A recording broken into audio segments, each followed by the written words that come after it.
Hello friends, welcome back to my channel SRK drama explain. Friends, ये video मैं लोगों के एंटरटेनमेंट के लिए बनाती हूँ, so please watch full, share, subscribe and like this video. So friend, part की स्टार्टिंग कौन से होती है? कौन घर जाने के लिए रेडी हो रही थी, जहाँ पर ईट उसे रोकता है। इफ़ यू डोंट माइंड, क्या मैं तुम्हें ड्रॉप कर दूँ? क्योंकि तुम्हारे हाथों में पट्टियाँ बंधी हुई है, तुम बाईसाइकिल कैसे चलाओगी? जिस पर कौन कहती है, नहीं, मैंने पास्ट में भी मैनेज किया है, अभी मैं मैनेज कर लूँगी, तुम्हें परेशान होने की ज़रूरत नहीं है। ईट खोन को यहाँ पर 500 बात देता है, जिस पर खोन ईट को याद दिलाती है कि बस टिकट के लिए उसने 8 कॉइन्स दिए थे, तो क्या ईट उसे वापस नहीं करेगा? जिस पर ईट कहता है, हाँ मुझे याद है, पहले ये 500 बात तो लो, एंड देन उसे 8 कॉइन भी वापस कर देता है। घर वापस आने के बाद खोन ईट की ही बातें याद करके स्माइल किए जा रही होती है, जिस पर पीछे से चीन आ जाता है। ओहो, किसे मिस कर रही हो? क्या अपने बॉयफ्रेंड को मिस कर रही हो? देखो, अगर ऐसी कोई बात है मुझे बता दो, मुझसे छुपाने की ज़रूरत नहीं है, मैं तुम्हारा छोटा भाई हूँ, सीक्रेट रखने में बहुत ज़्यादा एक्सपर्ट हूँ। डैड चिन को शांत होने के लिए कहते हैं। कौन के हाथों पर पट्टी बंधी हुई देख करके डैड पूछते हैं, जिस पर कौन कहती है, डैड ज़्यादा चोट नहीं है, बस पट्टियाँ बहुत ज़्यादा बंधी हुई है। इधर ईट के डैड ईट को लेकर के काफ़ी परेशान थे। ईट उनसे परमिशन ले करके अंदर आता है। डैड कहते हैं, अब क्या रह गया? जिस पर ईट कहता है, अपनी बात मुझे पूरी करने का मौका दो। और यहाँ पर सिचुएशन बताता है कि किस वजह से उसने लेग के साथ फाइट की, क्योंकि लेग ने उसे चीटर कहा, जो कि ईट बर्दाश्त नहीं कर सकता है। ईट कहता है कि उसे अपने डैड की रेपुटेशन का अच्छी तरीके से ख्याल है, इसी वजह से वो नेक्स्ट टाइम कभी भी ऐसी सिचुएशन में नहीं फंसने की कोशिश करेगा और इन सारी सिचुएशन से दूर भी रहेगा, और साथ ही वो स्टडी पे अब डबल फोकस करेगा। ईट के जाने के बाद डैड के फेस पे स्माइल आ जाती है कि ईट फर्स्ट टाइम उनकी रेपुटेशन के बारे में सोच रहा है। डैड काफ़ी खुश होते हैं। माया का जो मालूम पड़ा कि ईट और लेग के बीच में फाइट हुई है, तो वो ईट से मिलने के लिए आती है। ईट माया से कहता है, देखो, अगर तुम मुझे सजेस्ट करने के लिए आई हो कि मैं गलत हूँ और मुझे लेग से जाकर के माफ़ी मांगनी चाहिए, तो इस वक्त तुम रॉन्ग हो, और मैं किसी भी कंडीशन में उस लेग से तो सॉरी बिल्कुल भी बोलने नहीं चाहूँगा। जबकि यहाँ पर माया उसे समझाने की कोशिश कर रही थी कि एक बार वो उसकी बात सुने, लेकिन ईट उसकी बात नहीं सुनता है और गुस्से में वहाँ से चला जाता है। माया उसे फॉलो कर रही थी। रास्ते में वी आ जाता है। वी को देख करके माया स्टॉप हो जाती है। अगले सीन में माया वी से कहती है कि वो यहाँ पर उससे मिलने के लिए नहीं आई थी। उसने ईट के बारे में सुना था कि ईट ने फाइट किया लेग से, तो इसी वजह से वो उससे मिलने के लिए आई हुई थी, लेकिन ईट ने भी उसकी बात नहीं सुनी। माया वी की वजह से काफ़ी अपसेट थी, क्योंकि वी ने उसके कॉल को रिसीव नहीं किया था। वी माया से सॉरी बोलता है कि वो अपने काम में बिजी था, इसी वजह से उसने माया के कॉल को रिसीव नहीं किया। माया जानना चाहती थी कि आखिर वी क्या कर रहे, जिसकी वजह से वो उसे भी उतना टाइम नहीं दे पा रहे। वो उसके काम में इन्वॉल्व होना चाह रही थी, लेकिन वी कहता है, ये बहुत ही ज़्यादा खतरनाक काम है और मैं इसमें तुम्हें बिल्कुल भी इन्वॉल्व नहीं करना चाहता हूँ, इसी वजह से तुम मुझसे दूर रहो तो ज़्यादा बेटर रहेगा। वी की ये बातें सुनकर के माया काफ़ी हर्ट होती है एंड देन रोते हुए वहाँ से चली जाती है, ये कहते हुए, तुम वो प्रॉमिस मत करो जो कि तुम निभा ना सको। नेक्स्ट मॉर्निंग सभी को डाइनिंग टेबल पे दिखाया जाता है। ईट भी फर्स्ट टाइम डाइनिंग टेबल पे वी और अपने डैड के साथ था। यहाँ पर जब उसे मालूम पड़ता है कि वी अपने काम में और भी ज़्यादा बिजी होने वाला है और उसे किसी से मिलने का मौका भी नहीं मिलने वाला है, देन यहाँ पर ईट वी को बहुत ज़्यादा टीज करता है कि अब वो उसकी माया से नहीं मिल पाएगा। ईट इतना ज़्यादा खुश था कि वो भूल जाता है कि सूप बहुत ही ज़्यादा गर्म है और अपने ही टंग को जला लेता है, लेकिन फिर भी उसके फेस पे स्माइल थी कि वी अब उसकी माया से नहीं मिल पाएगा। ईट इतना ज़्यादा खुश था कि वो बाहर जाने के बाद भी वी को टीज़ करना भूलता नहीं है।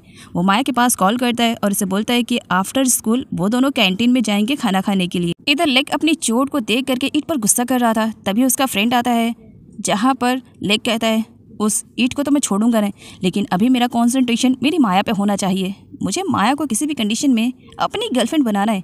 जिस पर उसका फ्रेंड उसे सजेस्ट करता है, अगर माया को अपनी गर्लफ्रेंड बनाना है ना, देन रास्ते से ईट को हटाओ, तुम्हें इस वक्त माया पे फोकस न करते हुए ईट पे फोकस करना चाहिए, उसकी रेपुटेशन को बर्बाद कर दो। अगर इस तरह तुम करोगे तो तुम खुद माया की नज़रों में अच्छे बन जाओगे और ईट बुरा, तो कुछ ऐसा करो ताकि एक तीर से दो शिकार हो सके, ईट भी तुम्हारे रास्ते से हट जाए और माया भी तुम्हारी गर्लफ्रेंड बन जाए। जिस पर लेग कहता है, वाह, ये आइडिया मेरे दिमाग में क्यों नहीं आया।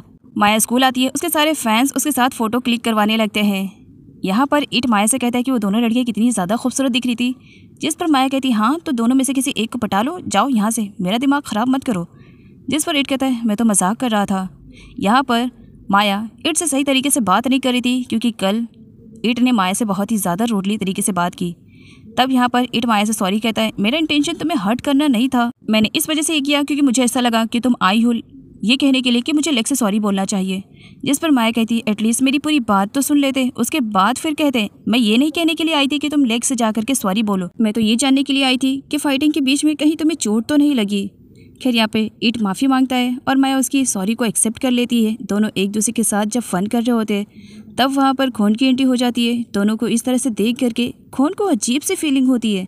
फर्स्ट टाइम उसे किसी से जेलसी हो रही थी। खोन ईट की बंधी हुई पट्टियों को खोल देती है कि अब मुझे इसकी ज़रूरत नहीं है, मुझे इतना भी ज़्यादा पेन नहीं हो रहा है जो मैं इसे बांध कर रखूँ। ईट खोन को अपनी क्लास में देख करके बहुत ही ज़्यादा खुश था। वो उसे हाय बोलता है लेकिन खोन ईट को इग्नोर कर रही थी।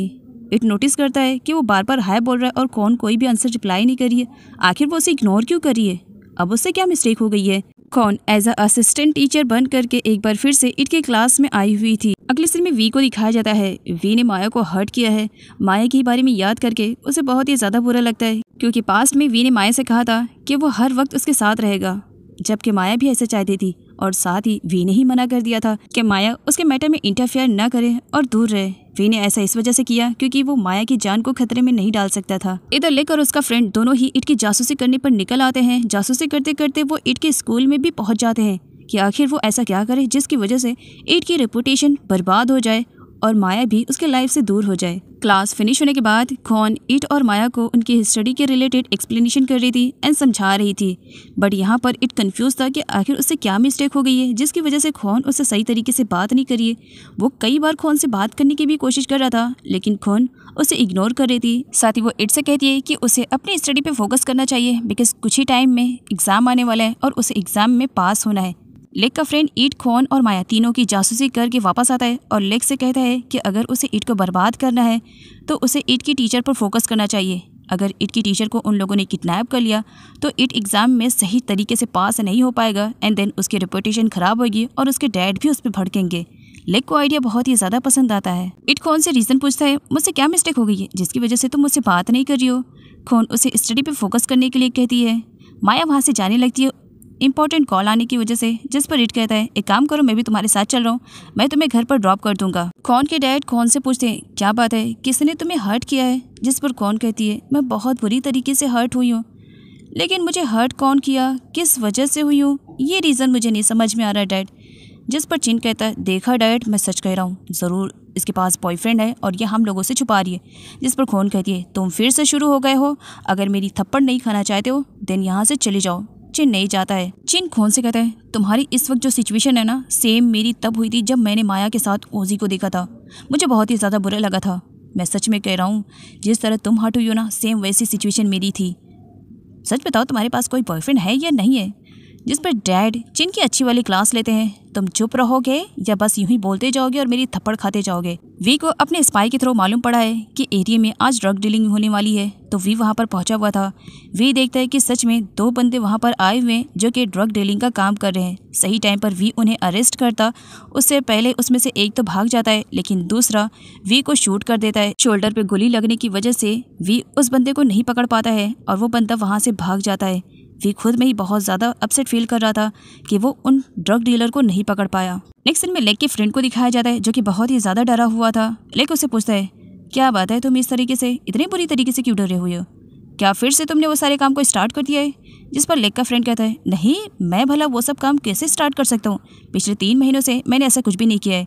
जबकि जो बंदा वहाँ से भागा था वी जिसे नहीं पकड़ पाया वो लेक का ही बेस्ट फ्रेंड था और वो ड्रग डीलिंग का भी काम करता है, लेकिन इसके बारे में अभी लेक को बिल्कुल भी आइडिया नहीं है। लेक को ऐसा ही मालूम है कि उसके फ्रेंड ने पिछले 3 महीनों से ऐसा कोई भी काम नहीं किया है, उसने सब कुछ छोड़ दिया है क्योंकि लेक के फ्रेंड ने लेक से प्रॉमिस किया है कि वो अपने लाइफ में अब ऐसा कोई काम नहीं करेगा। इसी वजह से लेक के फ्रेंड को ऐसा लग रहा था कि उसका बेस्ट फ्रेंड उसके प्रॉमिस को तोड़ेगा नहीं, जबकि ये सब झूठ था। इधर वी के डैड को जब वी की सिचुएशन के बारे में मालूम पड़ता है कि उसके शोल्डर पर गोली लगी हुई है, देन डैड उस पर बहुत ही ज़्यादा भड़के हुए थे कि अगर उसे मालूम था कि ड्रग डीलिंग होने वाली है तो उसे पुलिस ऑफिसर्स को भी साथ में लेकर जाना था। इस तरह अकेले वो क्यों गया? अगर उसे कुछ हो जाता तो ईट के डैड किसी भी कंडीशन में वी को खोना नहीं चाहते थे, वो वी को अपना बड़ा बेटा मानते हैं, तो इसी वजह से वी को गोली लगी हुई थी, वो हर्ट भी हुए थे और साथ ही वो वी को समझाते हैं कि नेक्स्ट टाइम वो इतनी बड़ी गलती कभी ना करे। इधर किचन में मास्टर शेफ उतर चुके थे कुकिंग करने के लिए जो कि ईट है। ईट ने सर्वेंट से कहा है कि वो दूर खड़े रह करके सिर्फ वो उसे इंस्ट्रक्शन करे, बाकी कुकिंग का काम ईट खुद करेगा। ईट फर्स्ट टाइम किचन में कुकिंग कर रहा था। वैसे तो ईट को सही से नूडल बनाने भी नहीं आ रहा था, बट आज वो किचन में एक डिश प्रिपेयर करने के लिए गया था।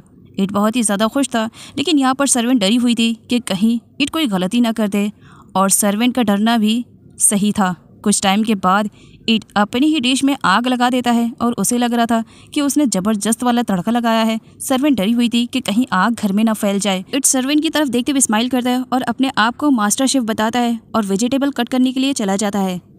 सही टाइम पर आंट आती है और आग को बुझा देती है। नेक्स्ट सीन में दिखाया जाता है आखिर ईट इसके लिए इतनी ज़्यादा मेहनत कर रहा था। वो थी कॉर्न। वो कॉर्न के लिए एक डिश बनाता है, सामने कॉर्न के रखा हुआ था।